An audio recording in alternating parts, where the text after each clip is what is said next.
Dead on the spot ang sarong lalaki makalis na pagbabadilon sa Purok 5 Barangay Alayaw, Kapalonga, Camarines Norte, alas 2:29 ng hapon kanakaaging Lunes, Pebrero 24. Pigbisto ang biktima na si Mario Malinaw, 34 anyos, negosyante, may live-in partner as nasidente ka na unambita na lugar. Walong tama nin bala sa manlain-lain na partikan sa iyang hawak ang tulos na ikinagadan ni Malinaw. Basado sa impormasyon, nasa tambakan kan sa iyang mga binakala na nyug ang biktima na nasa 10-15 metro sa naman ang rayo sa iyang harong kan pagbabadilon kan kagibo. Makalis man ang manaw kan mga kapamilya kan biktima ang sunod-sunod na putok nin badil, dumanaman tuminaraka ang duguan at sindainang buhay na biktima.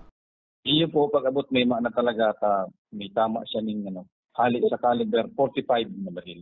Dugang pakanhepe, basado sa saindang paghapot-hapot sa pamilya, day man subot ang mga ining aram na nakaiwal kan biktima. Mag-ingat po ang sa kuyang mga lalo na po niya na medyo mainit talaga ang panahon, tama eleksyon. Pero mayo man pong sa eleksyon po.